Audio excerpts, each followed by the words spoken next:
నేటి ధ్యానాంశము కొండలను పెగిలించే విశ్వాసము. మత్తయి సువార్త 21వ అధ్యాయము 19వ వచనం చూసినట్లయితే యేసుక్రీస్తు ప్రభు బేతనియ గ్రామానికి వెళుతూ ఉంటారు. అయితే ఆకలిగా ఉన్నారని ఉంటుంది. అయితే యేసయ్య అంజూరపు చెట్టు కల్లి చూస్తారు, ఏమన్నా ఫలాలు ఉంటాయేమో అని. అయితే ఆ చెట్టు కల్లి చూసినప్పుడు ఆకులు కనపడుతున్నాయి కానీ ఫలాలు ఏమీ కనిపించట్లేదు. అప్పుడు యేసయ్య ఏం చేస్తున్నాడంటే ఆ చెట్టుని చూసి నువ్వు కాపు కాయకుందుగాక అనగానే ఆ చెట్టు ఎండిపోతుంది. అంటే శిష్యులు యేసుక్రీస్తు ప్రభువారు బోధ చేయడానికి వచ్చినప్పుడు మత్తయి సువార్తలో అయితే కొన్ని చోట్ల ఏమి రాయబడి ఉంటుంది, తక్షణం ఆ చెట్టు ఎండిపోయిన ఉంటుంది. అయితే శిష్యులు బోధ చేసి వచ్చిన తర్వాత ఆ సాయంత్రం చూడడానికి వచ్చినప్పుడు ఆ చెట్టు ఎండిపోయినట్లు కనిపిస్తుంది. కాబట్టి అందుకని అలాంటి పరిస్థితిలో మూడుబారిన జీవితాల్లో, ఫలాలు లేని జీవితాల్లో, శపించబడిన జీవితాల్లో అలా ఉన్నప్పుడు యేసుక్రీస్తు ప్రభువారు మనల్ని విడిచిపెట్టలేదు. కానీ ఒక ఆదరణకరమైన వాక్యము క్రింద 21వ వచనంలోనే చెప్తున్నారు. కాబట్టి ఏమని చెప్తున్నారంటే మత్తయి సువార్త 21వ అధ్యాయము 21వ వచనము కానీ మనం చూసినట్లయితే, ఈ కొండను చూసి నువ్వు ఎత్తబడి సముద్రంలో పడవేయబడుదువుగాక అని చెప్పినట్లా అలాగు జరుగునని మీరు నిశ్చయంగా మీతో చెప్పుచున్నాను అంటారు. మనము అది చెప్పాలి, అంత నిశ్చయంగా మనం కొండను చూసి పలకాలంటే ఏముండాలంటే ప్రభు ఏమంటున్నాడంటే ఇక్కడ మీరు విశ్వసించండి అంటున్నాడు. కాబట్టి విశ్వసించాలంటే ఇక్కడ మీరేమంటున్నాడు ఇంకా చూసినట్లయితే, మీరు యేసు మీరు విశ్వాసం కలిగి సందేహింపకుండెనేడలా అంటున్నాడు. కాబట్టి మనం అలాంటిగా జీవితాల్లో కానీ సందేహం లేకుండా ఉండాలంటే మనం ఏం చేయాలంటే ముందు ప్రార్థన చేసేనందు విశ్వాసం ఉంచాలి. ఎలాంటి పరిస్థితుల్లో ఫలాలు లేకుండా జీవితంలో ఉండొచ్చు, లేకపోతే మూడుబారిన జీవితంలో ఉండొచ్చు, ఆకులు కనపడుతున్నాయి కానీ ఫలాలు కనపడకపోవచ్చు, కొండ లాంటి సమస్యలు ఉండొచ్చు. అసలు ఇంకా ఈ సమస్య నుంచి బయటపడతానా, నాకు ఆదరణ కలుగుతుందా, నాకు లేకపోతే ఈ చీకటిలో నుంచి, వేదంలో నుంచి, రోదంలో నుంచి నాకు దుఃఖం తొలగిపోతుందా అని ఆ సమస్యకి ఒక ఆదరణ కలగకుండా అంటే నిరాశ నిస్పృహల్లో ఉండే వాళ్ళకి యేసయ్య ఏమంటున్నాడంటే ముందు నేనుండానని ఒక విశ్వాసం ఉంచండి. అలా విశ్వాసం ఉన్నప్పుడు మీరు ఏం చేయాలంటే ప్రార్థన చేసినప్పుడు ఏమైతే అడుగుతారో నమ్మండి, మీరు వాటన్నిటిని పొందుకుంటారని యేసుక్రీస్తు ప్రభువారు మత్తయి సువార్త 21వ అధ్యాయము 22వ వచనం ద్వారా బయలుపరుస్తున్నారు. ఎందుకంటే ఈ వాక్యం మనం విశ్వసించి నమ్మినలా వాక్యము ఆహారము, రొట్టె మాత్రం మనుషుడు రొట్టె వల్ల మాత్రమే బ్రతకడు కానీ దేవుని నోటి నుంచి వచ్చిన మాట వలన బ్రతుకుతారు. నిశ్చయంగా అది మన జీవితాల్లో జరుగుతుంది. ఎందుకంటే హన్నాని కానీ మన జీవితాల్లో కానీ హన్నా జీవితంలో మనం చూసినట్లయితే సమూయేలు మొదటి గ్రంథము 1వ అధ్యాయం కానీ చూసినట్లయితే 1వ వచనము 5వ వచనం 1వ అధ్యాయం 5వ వచనంలో ఏముంటుందంటే యెహోవా ఆమెకు సంతు లేకుండా చేస్తును అని ఉంటుంది. కాబట్టి ఆమె జీవితంలో ఎలా ఉంటుంది అంటే ఆమెకు సంతానం లేదు. అయితే అలాంటి పరిస్థితిలో ఆమె ఎల్కానా, పెనిన్నా, హన్నా ఆలయానికి వెళ్ళి ఏటా బలులు అర్పించినప్పుడు పెనిన్న ఆమెను ఎంతగానో విసిగిస్తుంది. నువ్వు గొడ్రాలు అని హేళన చేసి ఆమె పిల్లలను చూసి ఆమె ఏం చేస్తున్నారంటే హన్నాను చూసి బాగా హేళన చేస్తూ నవ్వుతూ గొడ్రాలు అనే ఆ మాటలు వింటున్నప్పుడు హన్న బహువేదన కలిగింది. ఆమెకు ఏమొచ్చింది అంత వేదనలో అంటే 1వ అధ్యాయము 15వ వచనములకు వచ్చి 16వ వచనం చూసినప్పుడు అత్యంత కోప కారణం బట్టి బహుగా నిట్టూర్పు విడిచిందంట. కాబట్టి ఆమె యొక్క సమస్య ఏంటంటే దేవుడే సంతు లేకుండా చేశారు. ఆమె గొడ్రాలు నిరాశ నిస్పృహల్లో ఉన్నప్పుడు ఆమెకు వచ్చినది ఒకటి ఏంటంటే దేవుడున్నాడు, నాకు దేవుడిని కానీ నేను ప్రార్థన చేస్తే నాకు సహాయం చేయగలుగుతాడు. నా సమస్య నుంచి బయటపడాలంటే దేవుని ముందు నేను విశ్వాసం ఉంచాలా, విశ్వాసం ఉండాలా, నమ్మికతో నేను ప్రార్థన చేస్తే దేవుడు నాకు సహాయం చేయగలడు. ఇంకా ఏ దిక్కు నుంచి ఆదరణ లేదు, దేవుడు మాత్రం నాకు సహాయం చేస్తాడని ఆమె విశ్వాసము కలిగి ఏం చేస్తుందంటే ప్రభు సన్నిధికి వెళ్తుంది. అందుకే 10వ వచనంలో ఏమంటుందంటే ఆమె బహు దుఃఖాక్రాంతులై వచ్చి యెహోవా సన్నిధిని ప్రార్థన చేయుచు బహుగా ఏడ్చుచు. ఎంతగా ఆమె విజ్ఞాపన ప్రార్థన చేస్తుందంటే కొండలాంటి సమస్య ఆమెది. కానీ అంటది, ప్రభా నా శ్రమను చూడయా, నన్ను జ్ఞాపకం చేసుకో ప్రభా, నన్ను మర్చిపోబాకయ్యా, ఇదిగో ఒక మగబిడ్డను దయచేయి ప్రభా, ఇదిగో అతన్ని నీకే సమర్పిస్తాను ప్రభా, నా జీవితంలో ఉన్న నిందను తొలగించు ప్రభా అని ఎంతగా ఆమె ప్రార్థన చేస్తుందంటే, అసలు అత్యంత కోపం వచ్చినప్పుడు మనమైతే మనుషులైతే ఏం చేస్తారంటే, ఎవరైతే కోపకారణం ఉన్నారో వాళ్ళని దూషించడము, ద్వేషించడము అలాంటివి చూస్తూ ఉంటాము. ఎందుకంటే ఒకవేళ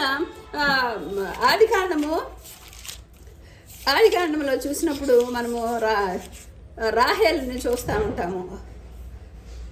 చూసినప్పుడు రాహేలు 30వ అధ్యాయము 1వ వచనంలో రాహేలు తాను యాకోబునకు పిల్లలు కనకపోవటం చూసి తన అక్క యందు అసూయపడి యాకోబుతో ఏమంటదంటే, నాకు గర్భఫలం ఇమ్ము, లేని ఏళ్ళ నేను చచ్చేదను.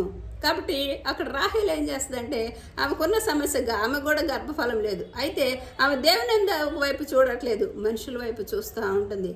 ఎవరి వైపు చూస్తుందంటే అక్కను చూసేమో అసూయపడుతుంది. ఎందుకంటే ఆమెకు 4 పిల్లలు ఉన్నారు. భర్తను చూసి అంటుంది, నువ్వు నాకు సంతానం ఇవ్వకపోతే నేను చేస్తానని మనుషుల వైపు చూసింది. అయితే అందుకని ఏముంటుందంటే అక్కడ 14 సంవత్సరాలు ప్రేమిస్తున్నానని తిరిగిన ఆ యాకోబు రాహేలుని చూసి ఏమంటాడంటే, మనుషులను ఒకవేళ ఆశ్రయిస్తే ఏమో జరుగుతుంది అని మనం ఆలోచన చేసినట్లయితే ఇక్కడ 30వ అధ్యాయంలో ఇక్కడ ఏమంటాడంటే, నీకు యాకోబు కోపము రాహేలు మీద రగులు కొనెను. అంతగా 14 సంవత్సరాలు గొర్రెలను కాసుకుంటూ ప్రేమించిన అతడు ఒక్కసారి ఏమంటున్నాడంటే కోపం రగులుకుందంట.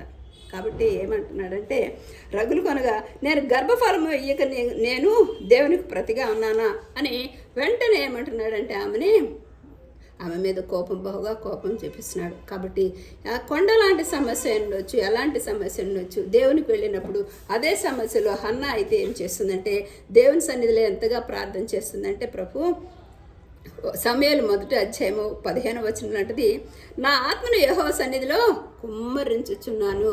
కాబట్టి ప్రభా, ఇక నువ్వు నాకు సంతానం లేదని దూషిస్తున్నారు ప్రభా, ఇంక నేను ఆ నిందను భరించలేను. నువ్వు నాకు ఒక మగబిడ్డను దయచేయి ప్రభా, నీకే సమర్పిస్తాను. నా జీవితంలో నా నింద తొలుగుతుంది, నీ నామానికి మహిమ కలుగుతుందని ఆత్మను కుమ్మరించే ప్రార్థన చేస్తుంది. ఆత్మ కుమ్మరించు అంటే ఒకవేళ ఎలా ప్రార్థన చేయాలి అంటే, యేసుక్రీస్తు ప్రభువారు సిలువలోకి మరణించడానికి, సిలువలో కొరడాలతో దెబ్బతిని సిలువ వేయడానికి వెళ్లే ముందు ఏం చేస్తారంటే రాత్రి అంతా ప్రార్థన చేస్తారు.